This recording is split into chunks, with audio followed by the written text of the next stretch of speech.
Hello, Salesforce Ohana Walters 954 from SalesforceMentor.com. In this video, I'm going to be going over how to pass a record ID into a flow. So for this example, we're going to be using a screen flow and passing in the record ID of an opportunity. This will actually work on any objects as long as we have the parameters set up correctly in our flow. Before we jump into it, make sure to hit that like and subscribe so that you never miss out on any of my content. Big shout out to all of my new patrons for supporting the channel. Now let's get into this flow. Let's start out by creating a new flow for our opportunity page. This will be a screen flow that will take in a parameter of the record ID and pass that through. The beauty of understanding this record ID is that we can also use screen flows in different areas, not just on screens on the record page, but in later videos, I will also show how we can use this on buttons. So now that I'm in the flow, I'm going to jump into a screen. Let's give this a quick name for our initial screen.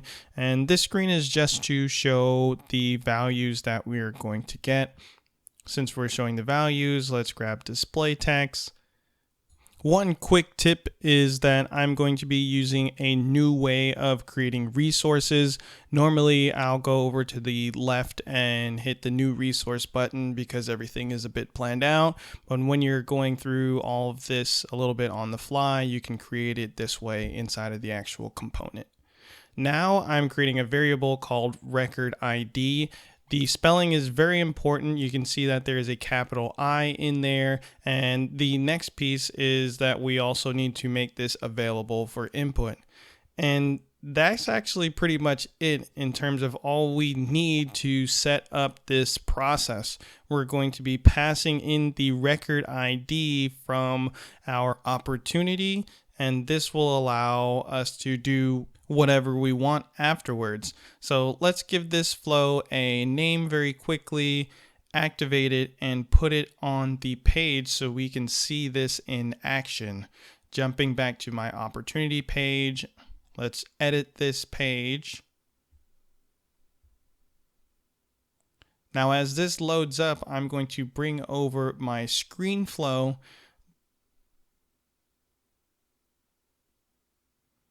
Change the name of the flow to the one that we just created. I think it was opportunity screen product discount. And now we can see that record ID variable that we had before because we had it available for input. We're going to check this box. It's the most important thing. Pass record ID into variable. This will allow us to pass the current page's record ID, whatever object we are working on, into the flow. Now I did a quick conditional update there so that only opportunities that have line items will show up because we're going to be building on this a bit more in later videos. So I'm just doing that in advance here. But now we can see once this finally loads, the opportunity ID is loaded onto that screen. So that is perfect. We have the ID, but generally we want to work with more information than just the opportunity ID. So let's do a get record and grab all of the fields from our opportunity and display them in our display text.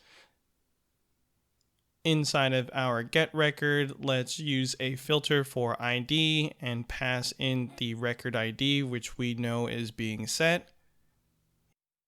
Now let's jump over into our display screen and format this information a little bit better so that we can see everything that is coming over now that we're able to select it. This is a very simple example, but this will give you the foundation and open your eyes to some possibilities of what you can do when you pass record IDs into flows. Let's wrap this one up by saving and taking a look at our screen flow values. And we head back to our opportunity and hit refresh. We can now see that our screen flow displays the name and close date for the opportunity that we're working on. So super simple example just to get your feet wet and understand how to pass record IDs into screen flows. We'll be building upon this flow in our next video, so be on the lookout for that. Thank you all so much for watching. I really appreciate all of you coming out and learning together with me. If you're a fan of the channel, make sure to like, subscribe, and hit the notification bell. I really appreciate it, and it makes me know that you like this type of content. If you want to support Salesforce Mentor, consider becoming a patron. There you'll get exclusive access to a Discord, discounts to some of my courses, and generally you'll just be a great person because you're helping me and supporting the channel. Huge shout out to all my patrons. Thank you all so much. Links down in the description for everything that we talked about, from the record ID documentation to links to salesforcementor.com or to my patron account. I'm Walters954, and remember, I believe in you.